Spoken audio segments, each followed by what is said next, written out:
আজ 1 সপ্তাহ হলো তারানাথের সাথে দেখা নেই। কিশোরী সেন অফিসের কাজে ছুটি নিয়ে কোন এক আত্মীয়ের বাড়ি গিয়েছিল। আমিও গিয়েছিলাম অফিসের একটা ট্যুরে দার্জিলিং। এই গরমের আবহাওয়ায় দার্জিলিং যে বেশ মনোমুগ্ধকর তা বলাই বাহুল্য। ফলে তারানাথ জ্যোতির্বিনোদের কোনরূপ খবর আমরা পাইনি।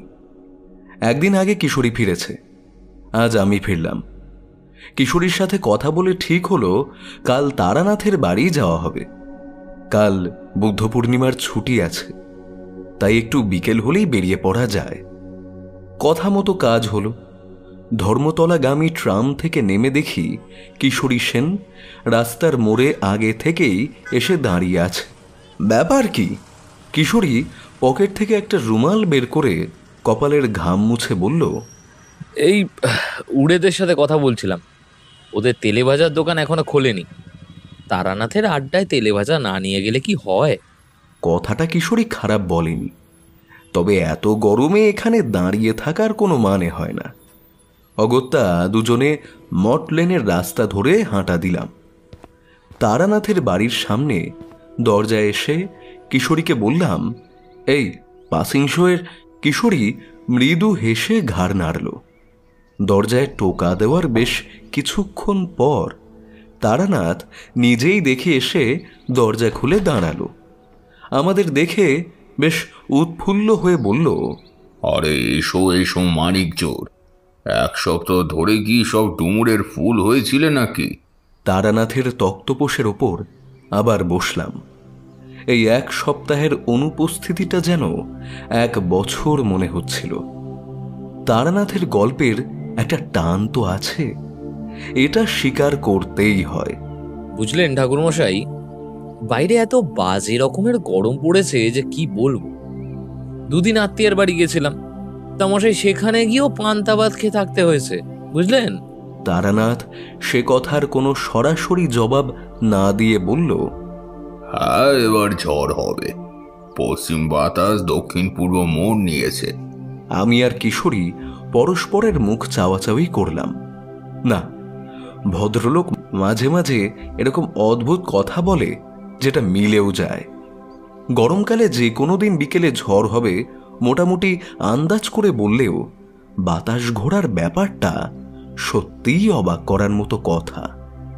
ঠাকুরমশাই এসব বোঝে কি করে ভগবান জানে। কিশোরী টপ করে সিগারেটের প্যাকেটটা সামনে রেখে বলল, সে ঝড় হোক, জল হোক, সুনামি হয়ে দুনিয়া রসাতলে যাক, আপনি আপাতত এখন একটা গল্প শোনান দেখি। তারানাথ একবার নিচের দিকে, তারপর কিশোরীর মুখের দিকে তাকিয়ে বলল, কতবার বলেছি না, এইসব ঘটনা বাস্তব, গল্প নয়। ঠিক তারপরেই হুট করে একটা কথা সে বলে বসল, আচ্ছা, তোমরা কখনো মন্দিরে গেছো? বলেই চুপ হয়ে গেল। আমি আর কিশোরী দুজনেই মাথা নাড়লাম। মন্দিরে গিয়ে প্রণাম করো, পুজো দাও, তাই না? কিন্তু কেন? কিশোরী ভ্রু কুঁচকে বলল, কেন মানে? ওটা তো ঠাকুরের থান, হিন্দুদের আরাধনার একটা জায়গা। আপনি আজকে হঠাৎ করে বলছেন কেন? তারানাথ ওপরের দিকে তাকিয়ে কি যেন একটা ভাবল। ভাবতে ভাবতেই বলল, বলছি তার কারণ আছে। সব মন্দির ঈশ্বরের থান হয় না। তারানাথের শেষ কথাগুলো কিরকম যেন ভিতর থেকে বেরিয়ে এলো মনে হলো। বলতে বলতে চারি ভেতর থেকে আমাদের জন্য কাঁচা আম মাখা নিয়ে এলো, নুন লঙ্কা চিনি দিয়ে মাখা আম। তারানাথ 1 ফালি নিয়ে মুখে পুড়েই বলল, আহা, আহা, অমৃত হয়ে। এই বঙ্গবাসীর কাছে গ্রীষ্মের দুপুরে আম মাখা যেন অমৃতের সমান। কি সুন্দর কাঁচা মিঠা আম, জিভে জল চলে আসে। হে না হয় বিভূতি কিশোরী। মানে ঠাকুরমশাই, এই সময় এই কাঁচা আম? কি শরীর খারাপ করবে, অম্বল হবে। তারানাথ চোখ পাকিয়ে বলল, ভুয়ো শরীর সব তোমাদের আজকালকার এই ছোকরাদের। ব্যাস, এবার ভদ্রলোক আবার পুরনো দিনের ইতি কথা শুরু করবে। আমি 7-5 না ভেবে এক ফালি মুখে চালান করে চিবোতে চিবোতে বললাম, আচ্ছা, আপনি কি যেন বলছিলেন তখন মন্দির নিয়ে? সব মন্দির কি ঠাকুরের হয় না, নাকি একটা? তারানাথ ঘাড় নাড়ল। কিছু কিছু মন্দির আছে। আচ্ছা ছাড়ো, গোড়া থেকেই শোনো। সে এক আজব কাহিনী। আমার জীবনে ও জিনিস দ্বিতীয়টি দেখিনি। যাক, অবশেষে শুরু হলো সেই বহু প্রতীক্ষিত তারানাথ তান্ত্রিকের কাহিনী। তখন সবে সবে বিয়ে করেছি। বলতে দ্বিধা নেই, এর আগে যে সংসার ছাড়া মনোভাবটা, হেতা হুতা ঘুরে বেড়ানোর স্বভাবটা ছিল, সেটা এখন অনেকটাই কমে এসেছে। নতুন সংসার, নতুন দায়িত্ব, উপায়ে তাগিদে তখন থেকে হাত দেখা, কুষ্টি বিচার, যজবনের বাড়ি টাড়ি যাওয়া এসব শুরু করেছিলাম। তা এক জ্যৈষ্ঠ মাসের বিকেল, গায়ের বুড়ো পুকুরের ধারে বসে বিড়ি টানছি। এমন সময় পেছন থেকে কে যেন ডেকে উঠল, ও ঠাকুর, ঠাকুর! ঘুরে দেখি পাশের বাড়ির শিবু হন্তদন্ত করে এদিকে ছুটে আসছে। সে কাছে আসতেই বললাম, কিরে, তুই এরকম করে ছুটে আসছিস কেন? শিবু একটু দম নিয়ে থিতু হয়ে বলল, আরে আরে শিগগির চলো, বিলপুরের মোড়ল এসেছে তোমার বাড়িতে, ভীষণ দরকার তোমায়। আমি বাড়ির দিকে রওনা হলাম। বিলপুর গ্রামটা আমাদের গ্রাম থেকে প্রায় 5-6 মাইলের দূরে। ওখানকার মোড়ল এতটা রাস্তা পেরিয়ে এই সময় আমার কাছে এসেছে মানে নিশ্চয়ই গুরুতর কিছু কারণ হবে। বাড়ি ফিরে হাত মুখ ধুয়ে মোড়লকে নিয়ে বসলাম ভেতরে। মোড়ল মশাইয়ের বয়স ওই 50-এর ওধারে নয়। চুলে হালকা পাক ধরলেও দাড়ি গোপের ফাঁকে কিছুটা যৌবন উকি দিচ্ছে বটে। নাম বটকৃষ্ণ বক্সী। ভদ্রলোক ভীষণ অমায়িক। এটা সেটা কথার পর আমি আসল কথা বললাম, তা মোড়ল মশাই, কিছু কি গুরুতর ব্যাপার নাকি? এই সময় আপনি এই অধমের শরণাপন্ন হয়েছেন যে? মোড়লের কপালে এবার একটু চিন্তার ভাঁজ দেখা দিল। প্রথমটা খানি গীতস্তত করছিলেন, বোধহয় কিভাবে শুরু করবেন সেটা ঠিক বুঝতে পারছিলেন না। তারপর বললেন, গাঁয়ের খুব বিপদ ঠাকুর মশাই, আপনি আপনি আমাদের বাঁচান। বিপদ? কিসের বিপদ? কিছু যে, সেটাই সবার সন্দেহ। আচ্ছা, শুরু থেকেই সবটা বলি তাহলে। আমাদের গ্রাম বিলপুর একটা সময় ছিল বর্ধিষ্ণু গ্রাম। আমার বাপ ঠাকুরদা, এমনকি তাদের পূর্বপুরুষরাই ছিলেন ওই অঞ্চলের জমিদার। ধীরে ধীরে কালের নিয়মে আমাদের জমিদারিত্ব নষ্ট হয়। গ্রামের অবস্থাও ধীরে ধীরে পড়ে আসে। লোকমুখে শোনা কথা, গ্রামে নাকি কিসব অভিশাপ টভিশাপ লেগেছিল অনেক আগে। তারপর থেকেই এই অবস্থা। সে যাই হোক, এখন গ্রামের জমিদার না হলেও মোড়ল আমরাই। বাবার মৃত্যুর পর আমি গ্রামের উন্নতির হাল ধরি। বলতে দ্বিধা নেই, ঈশ্বরের কৃপায় অনেকটাই উন্নতি করতে পেরেছি। গ্রামের সাধারণ মানুষের অবস্থাও অনেকটা ভালো হয়েছে। তাদের দাবি দাওয়াও সাধ্যমতো পূরণ করা হচ্ছে। সব মিলিয়ে মোটের উপর বেশ ভালোই চলছিল। সমস্যাটা এলো অন্য দিক থেকে। হঠাৎ করে অভিযোগ আসতে লাগলো, গ্রামের থেকে নাকি রাতের অন্ধকারে লোকের হাঁস, মুরগি, ছাগল, এমনকি আস্ত গরু মোষও উধাও হয়ে যাচ্ছে। কোথায় যাচ্ছে, কিভাবে যাচ্ছে, কেউ বুঝতে পারছে না। প্রাথমিকভাবে এটাকে চুরি মনে করা হলো এবং সেই মতো আমি রাতে পাহারা লাগালাম। কিন্তু তাতেও চোর তো ধরা পড়লই না, উল্টে চুরিও বন্ধ হলো না। চুরি ঠেকাতে লোকে নিজেরা রাত জাগতে লাগলো, কিন্তু কোনো এক অদ্ভুত কৌশলে চুরি ঠিক হয়েই যাচ্ছিল। অবশেষে অনেক কষ্টে চোর ধরা পড়ল। গ্রামবাসীদের হাতে নাতে ধরা পড়ল গ্রামেরই এক ছোকরা। সে তো মহা ঝামেলা। সে কিছুতেই স্বীকার করতে চায় না যে এটা তার দোষ। সে বারবার বলতে থাকে তাকে কেউ এ কাজ করতে বাধ্য করেছে, কিন্তু কে করেছে তা সে বলতে পারবে না। অগত্যা ছোকরাকে কড়া পাহারায় মোড়ল বাড়ির ভেতরে রাখা হলো। কিন্তু পরদিন যা ঘটল তা দুনিয়ার কোনো মানুষই বোধহয় কল্পনা করতে পারে না। কি হলো? পরদিন সকালেই খবর এলো গ্রামের শ্মশান ধারে তেঁতুল গাছের মগডালে ছোকরার ঝুলন্ত দেহ পাওয়া গেছে। গোটা গ্রাম গিয়ে জড়ো হলো সেখানে। বিশ্বাস করুন ঠাকুরমশাই, প্রথমটা সবাই ভেবেছিল ছোকরা বুঝি শাস্তির ভয়ে আত্মহত্যা করেছে, কিন্তু না। ছোকরার দেহ যখন নিচে নামানো হলো, বড় বড় আঁচড়ের দাগ তার সারা পিঠ জুড়ে, সারা শরীর কিরকম যেন লাল হয়ে রয়েছে, আর চোখ দুটো বড় বড় করে খোলা, জিভ বেরিয়ে পড়ছে একদিকে। মৃত্যুর ঠিক আগের যে ভয়, যে বিভীষিকার সম্মুখীন ওই ছোকরা হয়েছে তা তার চোখে মুখে স্পষ্ট, আর সেই সাথে প্রবল যন্ত্রণার ছাপ ফুটে উঠেছে। এই জিনিস আর যাই হোক আত্মহত্যা হতে পারে না, যেন প্রবল আক্রোশে তাকে ছিঁড়ে হত্যা করে ঝুলিয়ে দিয়েছে গাছের ডালে। যাই হোক, এ মৃত্যু রহস্যের কোনো কিনারা হলো না, কিন্তু চুরির ঘটনা চলতেই থাকে। ধীরে ধীরে তা এতটাই মাত্রা ছাড়ালো যে গবাদি পশু ছেড়ে এবার উধাও হতে লাগলো মানুষ।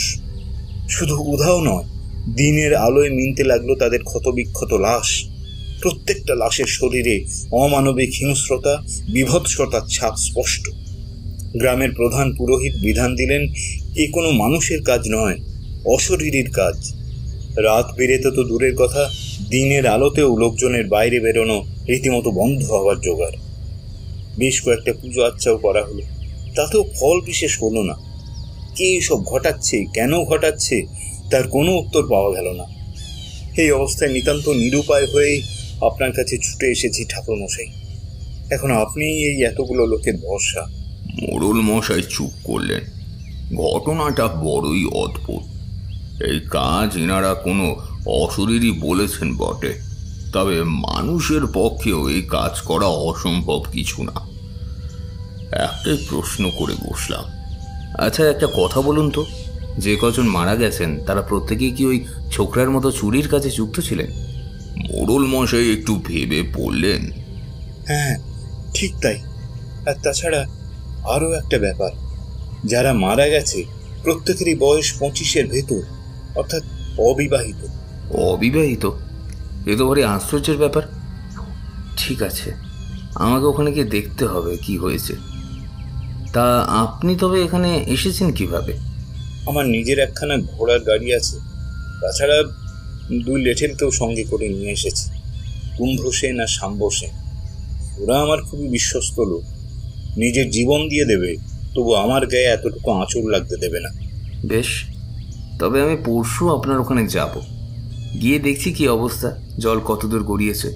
আপনাকে ধন্যবাদ দেওয়ার কোনো ভাষা নেই ঠাকুরমশাই। আমাদের সম্পূর্ণ বিশ্বাস একমাত্র আপনিই পারেন এই বিপদ থেকে আমাদের উদ্ধার করতে। আপনিই পারেন। মোড়ল বটকৃষ্ণ বক্সি বেরিয়ে গেলেন। ওনাকে গাড়িতে তুলে দিয়ে আমি ফিরে এলাম ঘরে।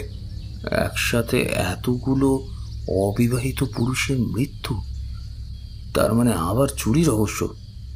কি যে হচ্ছে বিলপুরে কে জানে। এমন সময় বাইরে কর্কর শব্দে বাজ পড়ল, আর সাথে সাথেই দমকা ঝোড়ো হাওয়া এসে ঢুকল ঘরের মধ্যে। নিমেষে ঘরের ভ্যাপসা গরমটা কোথায় যেন হারিয়ে গেল। গল্প শুনতে এতটাই মশগুল ছিলাম যে বাইরে কখন ঝড় উঠেছে খেয়াল নেই।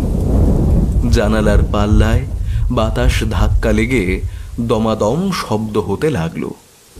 তারানাথ অত হাওয়ার মধ্যেও অতি কষ্টে একটা সিগারেট ধরালো।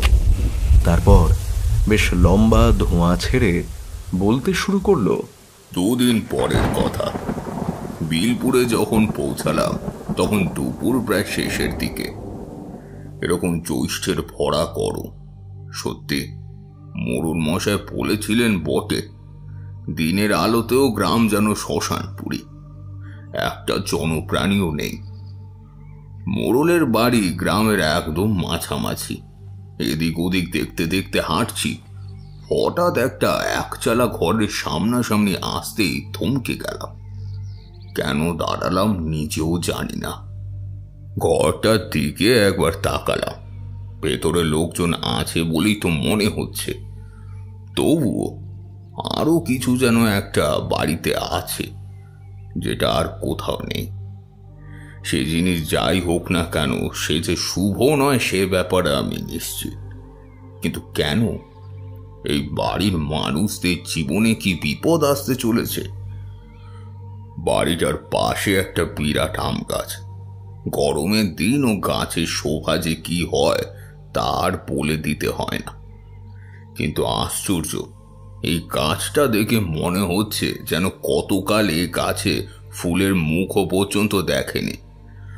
অধিকাংশ পাতাই হলুদ বাদামি হয়ে এসেছে, যেন জীবিত হয়েও মৃত গাছটা। একবার মনে হলো বাড়ির ভেতরে যায়, কিন্তু পরে আর ইচ্ছে হলো না। মোড়ল বাড়ির দিকেই রওনা দিলাম। মোড়ল বাড়িটা বেশ বড়, তবে বহুদিনের পুরনো তা দেখেই বোঝা যাচ্ছে। জায়গায় জায়গায় দেওয়ালে ফাটল, বাড়ির একদিকের অংশ রীতিমতো ভেঙে ধসে পড়েছে। দেওয়াল ফাটিয়ে বেরিয়ে এসেছে গাছের শিকড় আর ডাল। বাড়ির বাইরের উঠোনে একটা খড়ের ছাউনির উপর খাটিয়ায় চিৎপটাং হয়ে পড়ে আছে দশাশই চেহারার একটা লোক, পাশেই লাঠি রাখা। এর নির্ঘাত সেই কুম্ভ সেন বা ওই সম্বা সেন কেউ একটা হবে। লোকটার নাসিকা গর্জনের শব্দ 1 কিলোমিটারের দূর থেকেও শোনা যায়, সন্দেহ নেই। এত গরমে কি করে এভাবে নাক ডাকিয়ে ঘুমাতে পারে কে জানে। আমি 7-5 না ভেবে বাইরে থেকে হাঁক দিলাম, মোড়ল মশাই, মোড়ল মশাই বাড়িতে আছেন? লোকটা থরমর করে উঠে বসে বাজখাই গলায় বলল, কে কে বটে? এ গলার আওয়াজ লোকে রাতের অন্ধকারে শুনলে দৈত্য ভেবে ভুল করবে না। বললাম, মোড়ল মশাই বাড়িতে আছেন? ওনাকে বলুন তারানাথ ঠাকুর এসেছেন। লোকটা একবার আমাকে আপাদমস্তক দেখে হেলতে দুলতে ভেতরে চলে গেল। কিছুক্ষণ পরে এসে ফিরল মোড়ল বটকৃষ্ণ বক্সিকে নিয়ে। মোড়ল গদগদ হয়ে বললেন, ঠাকুর মশাই, আপনি এসেছেন? এ আমার পরম সৌভাগ্য। ওরে ও কুম্ভ, হাঁ করে দেখছিস কি? ঠাকুর মশাই কাঁধের ঝোলাটা নে, উনি অনেকক্ষণ বাইরে দাঁড়িয়ে আছেন। না না মোড়ল মশাই, এত ব্যস্ত হবেন না, আপনি চলুন, আমি ঠিক আছি। মোড়ল বাড়ির ভেতরে একটা বেশ রাজকীয় বনে দিওয়ানার ছাপ এখনো স্পষ্ট। মোড়ল মশাইয়ের মুখেই শুনলাম এ বাড়ির এই রূপ দিয়েছিলেন ওনার প্রপিতামহ। সেদিন থেকে নাকি এই বাড়ি এভাবেই রয়েছে। ওনারা যে জমিদার ছিলেন এককালে তাতে সন্দেহ নেই। মোড়ল বাড়ির খাস অতিথি হিসাবে আমার যে কিরকম আদর যত্ন হবে তা বলাই বাহুল্য। মোড়ল গিন্নি আমাকে অনেক কিছু রেঁধে খাওয়ালেন। ঝটপট খাওয়া দাওয়া সেরে একটা ঘুম দিয়ে বিকালে এসে বসলাম বৈঠকখানায়। মোড়ল তামাকে টান দিচ্ছিলেন। আমাকে দেখেই বললেন, আসুন ঠাকুর মশাই আসুন। ওরে ও শাম্বো, শাম্বো, আর এক ছিলেম তামাক আনতো, হুকো কলকেটাও আনিস বাবা ঠাকুর মশাইয়ের জন্য। এটা ওটা কথার পরে বললাম, আচ্ছা একটা কথা বলুন তো, এইসব ঘটনা এই বিলপুরে কতদিন ধরে শুরু হয়েছে? তা মাস 1.5 তো হবেই। আজ অব্দি কতজনের মৃত্যু হয়েছে? 3 জন। প্রত্যেকের মৃত্যুই কি এরকম ভাবেই হয়েছে? না তা নয়, একজন গাছ থেকে ঝুলে, একজন জলে ডুবে, আর একজন পথ দুর্ঘটনা। পথ দুর্ঘটনায়? রাতের অন্ধকারেই নাকি বাড়ি ছেড়ে পালিয়েছিল। শহরে যাবার বড় রাস্তা এখান থেকে বেশি দূর নয়। পরদিন সকালে ওর মৃতদেহ রাস্তায় উদ্ধার হয়। পিষে গিয়েছিল শরীরটা। তবে হ্যাঁ, যে কথা আপনাকে আগেও বলেছি, প্রত্যেকের শরীরেই ওই রকম লম্বা আঁচড়ের দাগ, যেন কেউ ধারালো অস্ত্র দিয়ে তাদের শরীর ফালা ফালা করেছে। মোড়লের সাথে আর বিশেষ কথা হলো না। ঠিক করলাম কাল সকালে উঠে গোটা বিলপুরের একবার চক্কর মেরে আসবো। লোকজনের সাথে কথা বলতে হবে। সেদিনটা আমার মনে আছে, ভীষণ গরম ছিল। একটু হাওয়ার আশায় বাইরে দোতলায় বারান্দায় বেরিয়ে একটা বিড়ি ধরালাম। ত্রয়োদশীর রাত, সামনেই অমাবস্যা। ঘোর অন্ধকারে ঢেকেছে গোটা গ্রাম। গোটা পরিবেশটা যেন আমার কাছে এই সমস্যার প্রতিচ্ছবি। সবটাই অন্ধকার, কোনো কুল কিনারা পাচ্ছি না। আচমকা অন্ধকারের মধ্যে একটা ছোট্ট আলোক বিন্দু চোখে পড়ল। ভালো করে তাকিয়ে দেখলাম কেউ যেন হেঁটে হেঁটে আসছে মনে হচ্ছে। অন্ধকারের মধ্যে চোখটা কিছুটা সয়ে এসেছিল। হাঁটার ধরন দেখে বুঝলাম কোনো স্ত্রীলোক হবে। মোড়ল বাড়ি দোতলা থেকে গ্রামের বেশ অনেকটা অংশই দেখা যায়। রুদ্ধশ্বাসে সেদিকে তাকিয়ে রইলাম। প্রাণের ভয়ে যেখানে জনপ্রাণীও এই রাত বিরেতে এখানে বেরোতে ভয় পায়, সেখানে কেই স্ত্রীলোক? আর ওই আলোক বিন্দুটা অমন অদ্ভুত রকমের কেন? মাঝে মাঝে কিরকম যেন রং বদলাচ্ছে। স্ত্রীলোকটা কিরকম যেন দ্রুত গতিতে এগিয়ে যাচ্ছে, না ঠিক যেন হাওয়ায় ভাসছে। সে এগিয়ে যাচ্ছে ওই ওই বাড়িটার দিকে। সেই আধমরা আম গাছটার নিচে একচালা ঘরটার দিকে। ঘরটার সামনাসামনি আসতেই আলোটা স্থির হলো, অর্থাৎ সেই মহিলা দাঁড়িয়েছে। এবার আরো একটা ব্যাপার ঘটল। ঘরের দরজা খুলে কেউ যেন বাইরে বেরিয়ে এলো। একটা পুরুষ বলেই তো মনে হচ্ছে। অনেকক্ষণ তারা বাইরে দাঁড়িয়ে কিছু একটা কথাবার্তা হচ্ছে দুজনের মধ্যে।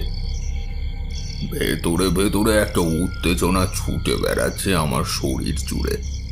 বারবার কেন জানি না মনে হচ্ছে আমি যা খুঁজছি তার উত্তর পেয়ে গেছি। এবার সেই পুরুষটি আর সেই আলোক বিন্দু পরস্পরের কাছাকাছি আসছে, খুব কাছাকাছি। এটা কি তাদের গোপনীয়তার কারণ নাকি? আমি হঠাৎ আঁতকে উঠলাম। দেখি বিড়ির আগুন কখন জ্বলতে জ্বলতে আমার আঙুল ছুঁয়ে ফেলেছে। বিড়িটা বিরক্ত হয়ে ফেলে দিয়ে আবার সামনে তাকালাম, কিন্তু না, কেউ আর কোথাও নেই। এতটুকু সময়ের মধ্যে এরা কি কর্পূরের মতো উবে গেল নাকি? একটা দীর্ঘশ্বাস ফেলে ঘরে ঢোকার জন্য পা বাড়িয়েছি, হঠাৎ একটা ঠান্ডা হাওয়া এসে গায়ে লাগলো, সাথে একটা গন্ধ। এই গন্ধ ভালো নয়, একদম ভালো নয়। রাতে ঘুম বেশ গভীর হলো। পরদিন সকালে ঘুম ভাঙলো একটা হই হট্টগোলের শব্দ শুনে। নিচে গিয়ে দেখি সমস্যা আবার হাজির হয়েছে। গ্রামে আবার সেই গরু ছাগল চুরির ঘটনা। লোকজন অভিযোগ জানাতে মোড়লের কাছে এসেছে। তাদের সাথে কথা বলে বাড়ি পাঠানোর পর মোড়লকে বললাম, কি সমস্যা মোড়ল মশাই? আবার কি গরু ছাগল চুরি নাকি? তবে নয় তো কি ঠাকুর মশাই, দিন দুয়েক একটু বন্ধ ছিল উৎপাত। বলতে দ্বিধা নেই, পাহারাও আর ততটা কড়া রাখিনি। আবার সেই এক গল্প শুরু হয়েছে। কি যে করি! মাথায় হাত দিয়ে চেয়ারে ধপ করে বসে পড়লেন মোড়ল। আমি বললাম, আচ্ছা, আমি একটিবার আপনাদের গ্রামটা ঘুরে দেখতে চাই, কোনো অসুবিধা নেই তো? এমা, অসুবিধা হবে কেন? দাঁড়ান, আমি শাম্ব সেনকে... না না মোড়ল মশাই, শাম্ব সেনকে লাগবে না। আমি একটু একাই দেখতে চাই, একটু একা। অনেকগুলো প্রশ্ন ঘুরপাক খাচ্ছে মাথায়। সারাদিন গ্রামটা ঘুরলাম, লোকজনের সাথে কথাও বললাম। সকলের এখন একটাই বিশ্বাস, এই গ্রামে যা কিছু হচ্ছে সব অলৌকিক ভুতুড়ে। যদিও এই মুহূর্তে আমি তাদের মতামতকে পুরোপুরি সমর্থন করতে পারছিও না, আবার নাকচও করতে পারছি না। ফেরার আগে একবার গেলাম সেই শুকনো আম গাছটার নিচে একচালা ঘরটায়। খড়ের চাল, চালের অধিকাংশ খড়ের অবস্থাই ভালো না। যখন তখন ভারী বৃষ্টিতে ধসে গোটা ঘর ভেসে যাবে। ঘরের সামনে একটা ছিটে বেড়ার দরজা আর ঘুলঘুলির মতো ছোট জানলা। আলো বাতাস কিভাবে ভেতরে ঢোকে সন্দেহ আছে।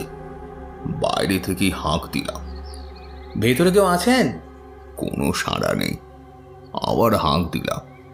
বেশ কিছুক্ষণ পর একটা অতি ক্ষীণ কণ্ঠস্বর শুনতে পেলাম, আসছি আসছি বাবা, আসছি। এক বৃদ্ধার গলা। ছিটে বেড়ার দরজা খুলে যিনি বেরিয়ে এলেন তার বয়স নিঃসন্দেহে ওই 70-এর ওপরে। মাথায় ধবধবে সাদা চুল, গায়ের রং মাজা, চামড়া শত সহস্র কুঞ্চন রেখা। বৃদ্ধা ছোট ছোট চোখ করে একবার আমায় দেখলেন, তারপর বললেন, কে বাবা তুমি? নিজের ছোট করে পরিচয় দিয়ে বললাম, আগে মা ঠাকুরন, এ বাড়িতে কি আপনি একাই থাকেন? বৃদ্ধা আমার দিকে হাত জোর করে বলল, না না, আমার একমাত্র ছেলে আমার সাথে থাকে। আপনি ভেতরে আসুন ঠাকুর মশাই। ব্রাহ্মণ মানুষের পায়ের ধুলো একটু গরিবের ভিটেতে দিয়ে যান। আমাদের বড় কষ্ট ঠাকুর মশাই, বড় কষ্ট। কষ্টে যে এই বাড়িটাকে আষ্টে পৃষ্ঠে জড়িয়ে ধরেছে তা আমি আগেই বুঝতে পেরেছি। বৃদ্ধার হাত ধরে বললাম, এ মা, ছি, আপনি আমাকে আপনি বলবেন না। আমি আপনার ছেলের মতো। আর ঈশ্বরের উপর ভরসা রাখুন মা ঠাকুরন, মনের জোর রাখুন। এসব ব্রাহ্মণ শূদ্র তো কেবল জাতপাত মাত্র। আপনার ঈশ্বরের প্রতি ভক্তি আপনার একমাত্র শক্তি। উনি সবার মঙ্গল করবেন। বাবা, আমার ছেলেটার বড় কষ্ট। কি হয়েছে জানি না, বড় ডাক্তার বুদ্ধি দেখানোরও পয়সা নেই। ও যে আর। বৃদ্ধার গলা স্বর আটকে এলো। কোনো মায়ের মুখে ছেলের এই পরিণতির কথা আসতে পারে না। তবুও বৃদ্ধার মনে একটু ভরসা জোগাতে ঘরের ভেতরে গেলাম। অভাব, অনটন, দারিদ্র এই ঘরের প্রতিটা কোণায় বর্তমান, তার বলে দিতে হয় না। একটা আধময়লা ছেঁড়া মাথুরের উপর একটা কঙ্কালসার শীর্ণ দেহ পড়ে আছে, আর মাঝে মধ্যে রাজরুগীর মতো ধুকে ধুকে বিকট কেশে উঠছে। গাল চোখ সব ঢুকে গিয়েছে, পাঁজরে সব কটা হাড় গোনা যায়। ছেলের বয়স আন্দাজ করতে পারলাম না ঠিক করে। 30-এর উপরে যে হবে তা আশা করি। কি রোগ হয়েছে কেউ জানে না। হঠাৎ করে একদিন সন্ধ্যায় কাজ করে ফিরে ধুম জ্বর, আর তারপর থেকেই শরীরের এই অবনতি। ছেলেটার কাছে হাঁটু গেড়ে বসলাম, চোখের দিকে তাকালাম। চোখের অতল তলে একটা ক্ষীণ প্রাণ শক্তির আভাস রয়েছে বটে, তবে তা বেশি দিনের জন্য নয়। ছেলেটির কথা বলার অবস্থা নেই দেখেই বোঝা যাচ্ছে। কি হয়েছে তা বোঝারও উপায় নেই। এবার আমার অবাক হবার পালা। ছেলেটার হাতে একটা লম্বা আঁচড়ের দাগ, আর একটা অদ্ভুত গন্ধ আমার নাকে এলো। এই গন্ধটা আমি চিনি, আগেও পেয়েছি, কিন্তু কোথায়? হ্যাঁ, গতকাল রাতেই পেয়েছি। এই গন্ধ ভালো নয়। ছেলেটি হাতে হাত রাখলাম। বিদ্যুতের সক্ষা রুগীর মতো তীর তীর কেঁপে উঠল ছেলেটি। পরক্ষণে আরো নেতিয়ে পড়ে শুয়ে পড়ল। আমি নিশ্চিত এ রোগ কোনো ডাক্তার বুদ্ধি সারানোর কম্য নয়, কারণ এটা কোনো রোগই নয়। তাহলে এর পেছনে কে আছে? আর কাল রাতে যাদের দেখেছিলাম সে ছেলেটি কি?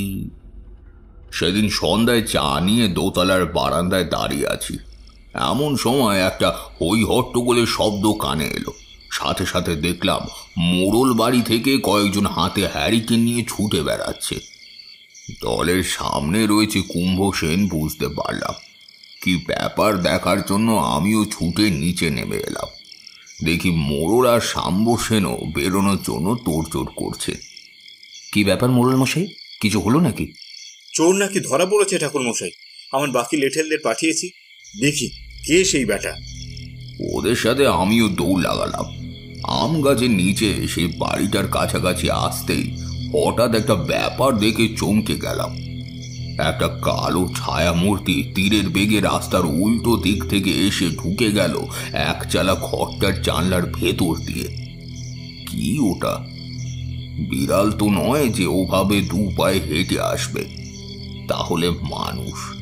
একটা মানুষ কি ওভাবে এক লাফে বিড়ালের মতো ক্ষিপ্র বেগে অমন ছোট জানলা দিয়ে ভেতরে ঢুকতে পারে?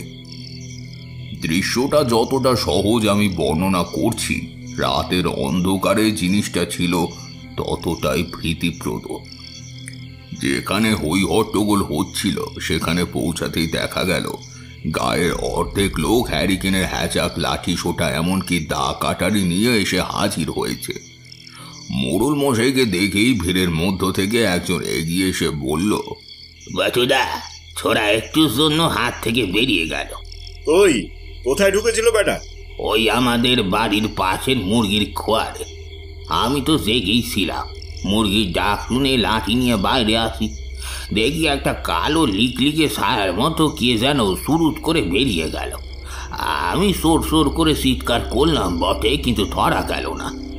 ভিড়ের মধ্য দিয়েই আর একজন বলে উঠল, ধরবা কি করি? হ্যাঁ, ও যে মানুষ নয়, ও তো পিচাস। সাথে সাথেই পিচাস পিচাস বলে কয়েকজন সমবেত স্বরে শোনা গেল। পিচাস অর্থাৎ পিশাচ গ্রামবাসীদের মধ্যে অলৌকিক ব্যাপারটা একেবারে চাকিয়ে বসেছে, সন্দেহ নেই। আগের লোকটি বলল, পিচাস না দোষ, ওটা মানুষ ছিল। সাথে সাথেই পেছন থেকে কেউ একজন বলল, অত রোগা কঙ্কাল হয় দাদা, মানুষ নয়। যুবক মানে কঙ্কাল। আমার মাথায় যেন বিদ্যুৎ খেয়ে গেল। এতক্ষণ এই ভাবনাটা আমার মাথায় আসেনি কেন? কঙ্কালসার চেহারা, ওই ঘরের ছোট্ট জানলা দিয়ে ঢুকতে পারে কেবল একজন, যাকে আজ সকালেই আমি দেখেছি, ওই বৃদ্ধার একমাত্র ছেলে। হ্যাঁ, জানি ও অসুস্থ, কিন্তু ওর হাতে একটা আঁচড়ের দাগ আছে। ওই বিকট গন্ধটা, না, লক্ষণ শাস্ত্র কখনো ভুল হতে পারে না। দিনের বেলা যে কিনা বিছানা ছেড়ে উঠতে পারে না, সেই রাতের বেলা। মোড়ল হাত তুলে বাধা দিলেন, আস্তে আস্তে, তোমরা নিজেদের মধ্যে চেঁচামেচি করো না। রাত হয়েছে, যে যার ঘরে যাও। আমি দেখছি, পাহারার ব্যবস্থা করে দিচ্ছি। রাত হলো, আরো গভীর হলো, তবে আমার চোখে ঘুম নেই। আমি নিশ্চিত আজ রাতেই কিছু একটা ঘটবে, কারণ যে চুরি করতে এসেছিল সে আর চুরি করতে পারেনি। দুটো ঘটনার মধ্যে যে অদৃশ্য চোখটা আমি খোঁজার চেষ্টা করছি, সেটা আজ উন্মোচিত হবে বলেই আমার বিশ্বাস। একটার পর একটা বিড়ি ধরাচ্ছি আর তাকিয়ে রয়েছি বারান্দা দিয়ে সেই শুকনো আম গাছের নিচে একচালা ঘরটার দিকে। সেরকম নিস্তব্ধ অন্ধকার চারিদিকে। আচমকা একটা ক্ষীণ চিৎকারের শব্দ আমার কানে এলো। এতটাই ক্ষীণ যে মনে হয় যেন কোনো সুদূর তেপান্তরের পার থেকে আসছে। সাথে সাথে ওই একচালা ঘরটার ভেতরের আলো দপ করে জ্বলে আবার নিভে গেল। খোলা জানলা দিয়ে তার এক ঝলক আমি বাইরে আসতে দেখলাম। জ্বলন্ত বিড়িটা আঙুলের ফাঁকে ধরে আমি তাকিয়ে আছি। একটা উত্তেজনার আগুন ছুটছে আমার শরীর জুড়ে। এবার বাতাসে সেই বাজে গন্ধটা। হ্যাঁ, ওই তো সেই আলোক রশ্মি বিশিষ্ট নারী মূর্তি, সে আবার আসছে ওই ঘরের দিকে, ঠিক যেন বাতাসে ভেসে। কিন্তু না, সে এবার একদম কাছে এলো না, একটু দূর থেকে দাঁড়িয়েই আবার ঘুরে পথ ধরল। আর ঠিক তারপরেই আমার চোখে ধরা পড়ল একটা লিকলিকে ছায়া মূর্তি। লোভী শিকারী ন্যায় সে বেরিয়ে এলো বাইরে, আর তারপরেই এগোতে লাগলো সেই নারী মূর্তিকে অনুসরণ করে, একে অপরের পিছু পিছু। আর অপেক্ষা করা ঠিক হবে না। বিড়িটা জুতোয় পিষে আমি এগিয়ে গেলাম মোড়ল বাড়ির একদম লাগোয়া আম গাছটার দিকে। সিঁড়ি বেয়ে আমি নামতেই পারতাম, কিন্তু তাতে ওরা আমার দৃষ্টির বাইরে চলে যাবে। সেদিকে নজর রাখতে রাখতে আমি রেলিং বেয়ে গাছে উঠলাম। গাছটা অবশ্য একটু হেলানো, ফলে নামতে সুবিধাই হবে। আমি গ্রামের ছেলে, এইসব ব্যাপার সিদ্ধহস্ত। আমি চাই না বাড়ির বাকিরা এখন জেগে উঠুক। দূরে ক্ষীণ আলোটা দেখা যাচ্ছে, ছুট লাগালাম সেদিকে লক্ষ্য করে। ধীরে ধীরে আলোটা গ্রামের মাঝখান ছাড়িয়ে আরো পশ্চিম প্রান্তে গিয়ে উঠল। কালো ছায়া মূর্তিটা আর আমার চোখে পড়ছে না। ওই ছোট্ট আলো বিন্দুটাই আমার একমাত্র ভরসা।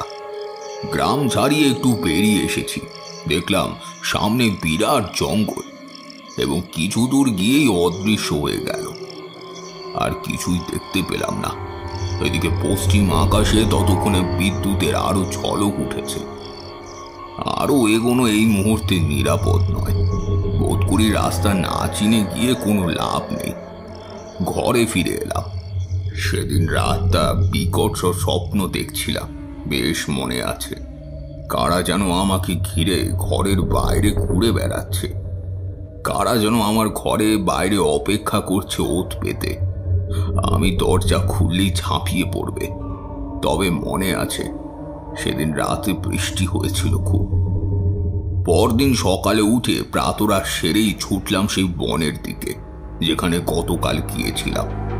কাল উত্তেজনার বশে রাতের অন্ধকারে বুঝতে পারিনি, তবে জায়গাটা বেশ দূর আর বনটাও বেশ ঘন। এক ধারে বাঁশ আর অন্য ধারে অশ্বত্থ, হোগলা আর তাল ও শালের বন। আমার যতদূর মনে আছে গত রাতে আমি আলোটা বনে ঢুকে বাঁদিকে বেঁকে অদৃশ্য হতে দেখেছিলাম। অতএব সেদিক বরাবর ছুট লাগালাম। জঙ্গলের মাটিতে বৃষ্টি হয়ে প্যাচ প্যাচানি কাদা সৃষ্টি হয়েছে, সাপ কোপরের যা ভয়। তবে বেশি দূর আমাকে যেতে হলো না, বেশি ঝক্কিও পোহাতে হলো না। লাশটার পা দুটো আমার চোখে পড়লো একটা তেঁতুল গাছের নিচে ঝোপের আড়ালে। একটু এগিয়ে যেতেই সন্দেহটা ঠিক প্রমাণ হলো। সেই একচালা ঘরের বৃদ্ধার একমাত্র রুগ্ন ছেলেটি, চোখ বিস্ফারিত, জিভ এদিকে বেরিয়ে ঝুলে পড়েছে। সারা শরীরে আঁচড়ের দাগ আরো স্পষ্ট। গলায় একটা লাল দাগ, বোধ হয় সেটা মোটা তরির। সেটারও খোঁজ মিলল পাশেই একটা ভাঙা পড়ে থাকা গাছের ডালে ছেঁড়া অংশটায়। বুঝতে পারলাম ছোকরা গাছের ডালে ঝুলেছিল। বৃষ্টিতে ভিজে তা ভারী হয়ে ডাল ভেঙে নিচে পড়েছে, কিন্তু আমার দৃঢ় বিশ্বাস সে নিজে ঝোলেনি, তাকে অন্য কেউ ঝুলিয়েছে। আতিপাতি করে এদিক ওদিক দেখতে লাগলাম। একটা কিছু সূত্র আমি এখানেই পাবো, আর বোধহয় পেলামও। লাশটা যেখানে পড়েছিল সেখান থেকে 10 হাত দূরে ঝোপের আড়ালে একটা 2 ফুট ছোট ভাঙা মন্দির। মন্দিরের গায়ে শ্যাওলা জমেছে, সেটা দীর্ঘ বছরের পুরনো, সেটা সন্দেহ নেই। তবে মন্দিরটা স্বাভাবিক দেবতার মন্দিরের মতো নয়, বড় অদ্ভুত, অন্যরকম। মাথার চূড়াটা অনেকটা কাঁটার মুকুটের মতো। বাইরের দেওয়ালে কি সব অদ্ভুত নকশা আঁকা। কিছু কিছু নকশা আমার খুব চেনা, আর সেগুলোই একটা একটা করে রহস্যের জাল আমার সামনে খুলছে। মন্দিরের সামনে কিছুটা ঝোপ পরিষ্কার করে একটু ঝুঁকে ভেতরের দিকটায় তাকালাম। ভেতরের দেওয়ালে অপুট হাতে এক নগ্ন এবং কিছুটা অসম্পূর্ণ নারী মূর্তির ছবি আঁকা। ছবিটার মাথা কাটা আর গোটা শরীর জুড়ে তাজা লাল রক্তের দাগ। ধীরে ধীরে উঠে দাঁড়ালাম। উত্তেজনায় আমার গোটা শরীর ঘামে ভিজে গিয়েছে। গোটা ঘটনাটা এখন আমার সামনে পরিষ্কার। সব মন্দিরের দেবতার অধিষ্ঠান হয় না, কিছু স্থান শয়তানের আস্তানা, সাক্ষাৎ শয়তান। গ্রামের পথে পা বাড়ালাম। গ্রামে এসে যা শুনলাম সেটার জন্য অবশ্য আমি প্রস্তুত ছিলাম না।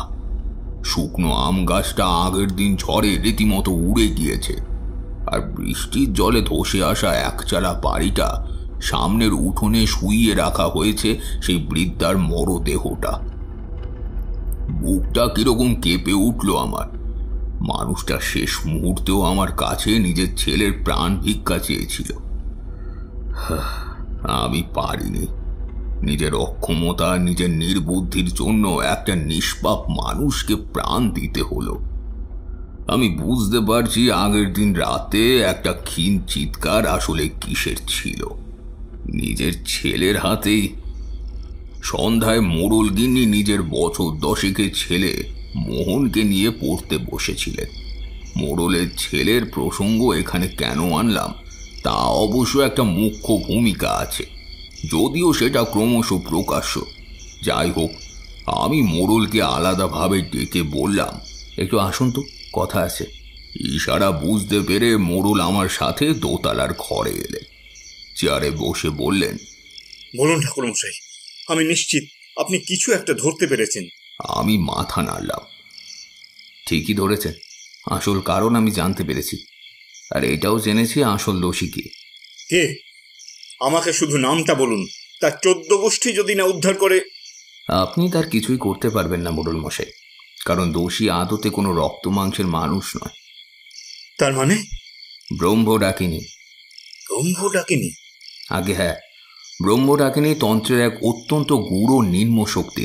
সাধক কোনো কুমারী মেয়েকে নিজের ভৈরবী বানায় এবং প্রথমে তার সাথে তান্ত্রিক পদ্ধতিতে যৌন সঙ্গমে লিপ্ত হয়। সেই সাথে চলতে থাকে যজ্ঞ। 7 দিন ধরে এই প্রক্রিয়া চলার পর সাধক সেই ভৈরবীর মুন্ডু ছেদ করে বলি দেয়, রক্তাহুতি দেয় এবং তার দেহ মাটিতে পুঁতে রেখে সেখানে একটা ছোট্ট মন্দির তৈরি করে। ওই মন্দিরের গর্ভগৃহে ওই ভৈরবীর অতৃপ্ত আত্মাকে ব্রহ্মডাকিনী রূপে বন্দি করে রাখে।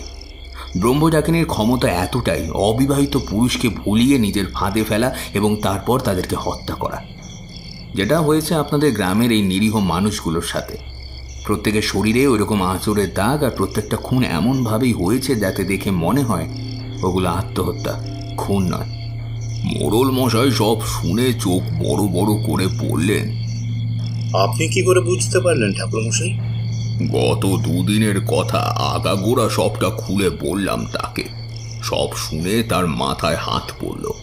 তিনি দীর্ঘশ্বাস ফেলে বললেন, কিন্তু আমাদের এই ক্ষতি করে কার কি লাভ? কার লাভ তা আমিও জানি না মোড়ল মশাই, আর মন্দির কেই বা বানিয়ে গেছে তাও জানি না। শুধু এইটুকু নিশ্চিত, এত বছর বনের আড়ালে যে শয়তানি শক্তি লুকিয়েছিল আজ কারোর ভুলে তা বাইরে বেরিয়ে এসেছে। একে আটকাতেই হবে। কিন্তু কিভাবে? সেসব নিয়ে আপনি ভাববেন না, আমি তো আছি। এক বিশেষ যজ্ঞের আয়োজন করব কাল। এতটুকু বলে তারানাথ থামল। সিগারেটটা গুঁজে দিল ছাইদানির ভেতর। আমরা এতক্ষণ হাঁ করে সবটা শুনছিলাম। তারানাথ মৃদু হেসে বলল, সবকিছু কি এতই সহজে? ব্রহ্মডাকিনীর রক্ত পিপাসা আর প্রতিহিংসা তখনও বাকি ছিল। সেদিন রাতে খাওয়া দাওয়া সেরে বেশ নিশ্চিন্ত মনেই শুয়েছিলাম। স্বপ্নেও ভাবিনি যে পরদিন সকালটা এতটা নিষ্ঠুর হবে। সকালে ঘুম ভাঙল মেয়ে মহলের কান্নার আওয়াজ শুনে। ধর্মর করে উঠে বসলাম। নিচে গিয়ে দেখি বিভৎস কাণ্ড। দালানে শোয়ানো আছে কুম্ভসেনের দশাশয়ী দেহটা। চারিদিকে ছড়িয়ে রক্ত, সারা শরীরে আঁচড়ের দাগ, আর মাথাটা ধর থেকে সম্পূর্ণ আলাদা।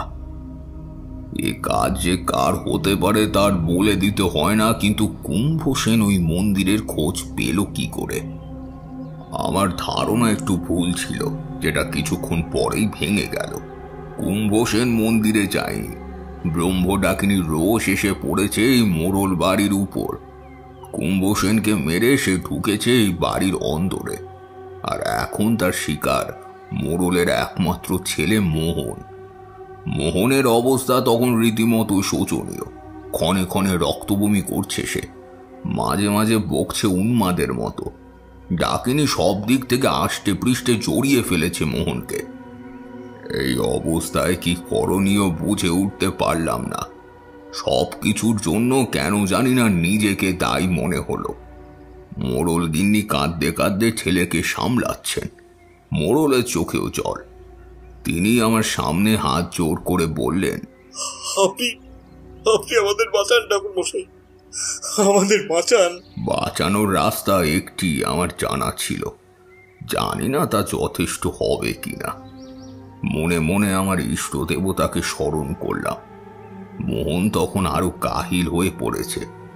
শাম্বু সেনকে বললাম, আজ রাতে একটা বিশেষ ক্রিয়া করব। এর জন্য কিছু উপকরণ আর মোহনের ব্যবহার করা কাপড় বা যে কোনো জিনিস আর মাথার চুল আমার লাগবে। আর লাগবে বিবাহের 1 সপ্তাহের মধ্যে আত্মহত্যা করে মরা স্ত্রীলোকের ব্যবহার করা যে কোনো একটি জিনিস। কথা মতো সব কিছু জোগাড় হলো। ভেবেছিলাম দ্বিতীয় জিনিসটি পাওয়া দুষ্কর হবে, কিন্তু ঈশ্বরের কৃপায় আর শাম্বু সেনের দক্ষতা, সে ঠিক খুঁজে খুঁজে এক স্ত্রীলোকের ব্যবহার করা একটি পুরনো চিরুনি জোগাড় করলেন। মোড়ল বাড়ির দালানেই যজ্ঞবেদী বানিয়ে পঞ্চমঞ্চ প্রস্তুত করা হলো। শাম্বু সেন নিজে দাঁড়িয়ে দায়িত্ব নিয়ে সবটা করালো। সন্ধ্যার পরে মোহনকে স্নান করিয়ে শুদ্ধ কাপড় পরিয়ে দিতে বললাম। প্রথমত রাত 12টার পর আমায় যজ্ঞে বসতে হবে। এমন এক যজ্ঞ যার ভবিতব্য আমি নিজেও জানি না। যতবার আমি মোহনের দিকে তাকাচ্ছি বুকের ভেতরটা কিরকম যেন মোচড় দিয়ে উঠছে। এইটুকু ছেলের বাঁচা মরা একটা সংসারে সুখ সমৃদ্ধি সবকিছু আমার উপর নির্ভর করছে। যে করেই হোক আমায় আজকে এই কাজে সফল হতেই হবে। রাতে স্নান সেরে রক্তাম্বর পরে যজ্ঞে বসলাম। আগে থেকে জোগাড় করে রাখা শ্মশানের কিছুটা পোড়া ছাই গায়ে হাতে মাখলাম। শাম্বুকে বললাম, মোহনকে এখানে নিয়ে এসো। মোহনকে ধরাধরি করে সাদা থান গায়ে নিয়ে আসা হলো। লাল সিঁদুর ও আতপ চালের গুঁড়োয় আঁকা বৃত্তের মধ্যে মোহনকে ফেলে রাখা হলো। মন্ত্র পড়ে আমি দেহবন্ধন সারলাম। গঙ্গা জল ছিটিয়ে দিলাম মোহনের গায়ে। বললাম, বৌমা, শাম্ব, তোমরা মোহনকে আর ধরে রেখো না। যত যাই হোক না কেন, মোহন যতই ছটফট করুক, তোমরা ওর কাছে এসো না। ওকে আমার উপর ছেড়ে দাও, চিন্তা করো না, আমি এর শেষ দেখেই ছাড়ব। জোর হাত করে কাঁদতে কাঁদতে মোড়ল গিন্নি দেওয়ালের এক কোণে গিয়ে বসল। মোড়ল মশাই তাকে অনবরত সান্ত্বনা দিতে লাগলেন। আমি ঝটপট যজ্ঞের কাজ শুরু করলাম। নিয়ম মতো ঘৃত সুরা সবকিছুই আহুতি দিলাম। শাম্বুকে বললাম, পোড়া শোল মাছ, কলা, চালগুঁড়ো সব চটকে পাতার উপর রেখে আমাকে দাও। শাম্বু আমাকে তা দিলে নৈবেদ্য মন্ত্র জপ করে তা অর্পণ করলাম। এরপর মাটির হাঁড়িতে মোহনের জামা আর মাথার চুল আর সেই চিরুনি দিয়ে তাতে যজ্ঞ বেদির কিছুটা জ্বলন্ত কয়লা রাখতেই একটা আশ্চর্য পরিবর্তন হলো। অচৈতন্য মোহনের দেহটা হঠাৎ কাঁপতে লাগলো। একটা বিকট কালো ধোয়ার বেষ্টনী তৈরি হলো মোহনের দেহকে ঘিরে। বুঝলাম এই সেই তামাসিক শক্তি ব্রহ্ম ডাকিনি। ধনুষ্টঙ্কার রোগীর মতো পাকতে লাগলো মোহনের শরীর। চোখের সামনে ছেলের এমন পরিণতি দেখে চিৎকার করে কাঁদতে কাঁদতে ততক্ষণে জ্ঞান হারিয়েছেন মোড়ল গিন্নি। শাম্বু সেন বেচারা ব্যস্ত হয়ে পড়ল তার জ্ঞান ফেরাতে। এইবার যজ্ঞের আসল পর্ব, চিরপ্রদীপ জ্বালানো। এই প্রদীপ যদি একবার নিভে যায় তবে আর মোহনকে কোনোভাবেই বাঁচানো সম্ভব নয়। মাতু পাগলির শিষ্য মধুসুন্দরী দেবীর আশীর্বাদ প্রাপ্ত তারানাথ জ্যোতির্নবিদ আমি। সেই মুহূর্তে দৃঢ় সংকল্প করলাম, যদি জীবনে স্বার্থ হেতু একটুও পাপ কাজ না করে থাকি তবে ঈশ্বর কখনোই মোহনের প্রতি এতটা নিষ্ঠুর হবেন না। চিরপ্রদীপ জ্বালালাম, কিন্তু সে প্রদীপের শিখা বড়ই ক্ষীণ। কলা পাতার টুকরো মোড়ল মশাইয়ের হাতে দিয়ে বললাম, এটা অনবরত মোহনের শরীরে গোলাতে থাকুক, আমি না বলা অবধি থামবে না। দু হাতের তালুতে চিরপ্রদীপ রেখে আমি শুরু করলাম আত্মা শক্তি দশম মহাবিদ্যার প্রথম মহাবিদ্যা মা কালী স্তোত্র পাঠ। চিরপ্রদীপের শিখা ক্রমশ নিভু নিভু হয়ে আসছে। ধীরে ধীরে মোহনের শরীরের বিকার দেখা দিতে শুরু করেছে। শাম্ব বেচারা ভয়ে আতঙ্কে কাঁদতে কাঁদতে তখন কলা পাতা বলিয়ে চলেছে মোহনের সারা শরীরে। সেই কলা পাতার আস্তরণ এবার ছড়িয়ে পড়েছে গোটা ঘরে।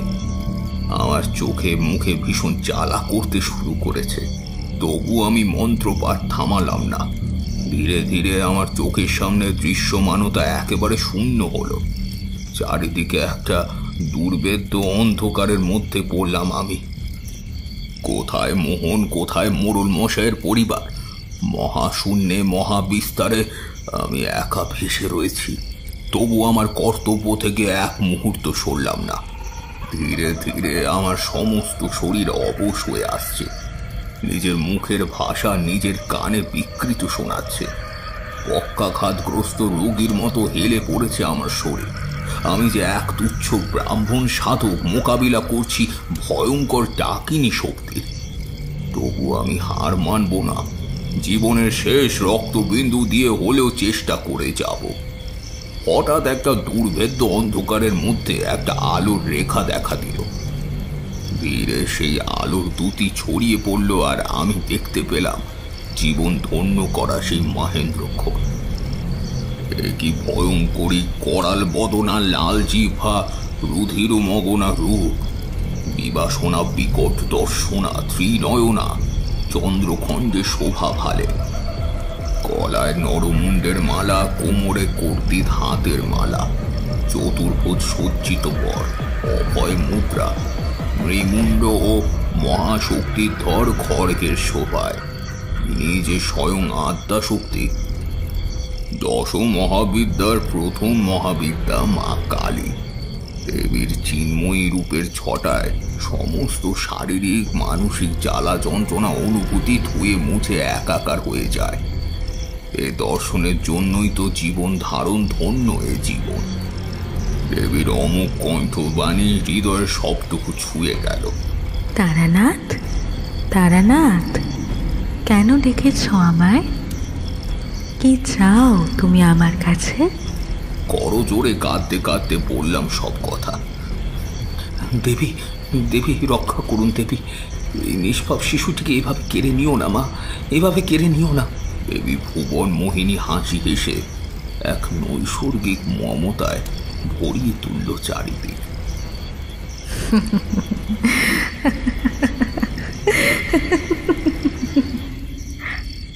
কার থেকে কেড়ে নেব তারানাথ? তোমার থেকে? তোমার ভক্তির ক্ষমতা কি এতটাই ঠুনকো তারানাথ? দেবী, এই মায়ের খেলায় আর আমাকে বাঁধবেন না দেবী। আপনার এই তুচ্ছ সন্তান যে এইটুকু ছেলের জীবন না রক্ষা করতে পারলে মরে গিয়েও নিজেকে ক্ষমা করতে পারবে না। দয়া করুন দেবী, এই দাসের প্রতি সদয় হন। আমার কোনো সন্তানই তুচ্ছ না তারানাথ, তুমি অপরাগ না। মনে রেখো, তুমি আমার সন্তান। তুমি সে সমস্ত কিছু করার ক্ষমতা রাখো যা আমি পারি। নিজের কর্মে অগাধ বিশ্বাস রেখো। দেখো, আমার এই সৃষ্টি সর্বদাই তোমার কাছে সুন্দর হয়ে ধরা দেবে। দেবী, এই সুন্দর ধরিত্রীর বুকে কি শিশুটির বাঁচার একটু অধিকার নেই? নিশ্চয়ই আছে তারানাথ, বরং তোমাদের ভালোবাসার গুণে সে অধিকার আরো নিপুণ হয়েছে। ভালোবাসার থেকে বড় শক্তি আর কিসই বা আছে তারানাথ? জীবনের প্রতিটি পদে যাই হোক না কেন, কেবল একটা কথাই মনে রেখো, যে করে আমার আশ, আমি করি তার সর্বনাশ। তবুও যে করে আশ, আমি তার দাসেরও দাস। দেবীর হাসির মাধুর্য আমাকে সব দিক থেকে দুর্বল করে দিয়েছে। মহাবিস্ময় এ মহাশূন্যের মাঝে দেবী আমাকে একা করে হঠাৎ কোথায় যেন বিলীন হয়ে গেল। সরে গেল সেই আলোক দুটি। অতল অন্ধকারের মধ্যে পড়লাম আমি। শরীরের সমস্ত শক্তি যেন আমার নিয়ন্ত্রণে আর নেই। কেবল শেষ ক্ষণে কেন জানি না কানে এলো মোড়ল মশের গলায় পবিত্র মন্ত্র উচ্চারণ। ইয়া দেবী সর্বভূতেষু শক্তিরূপেণ সংস্থিতা, নমস্তস্मै নমস্তস্मै নমস্তস্मै নমো নমঃ। তারানাথ থামল। লক্ষ্য করলাম তার চোখের কোণে জল চিকচিক করছে, গলা ভারী হয়ে এসেছে। সত্যি, অনেক কাহিনী তারানাথের মুখে শুনেছি, কিন্তু আপনা হতেই মুখ থেকে বেরিয়ে এলো। তারপর কি হলো ঠাকুরমশাই?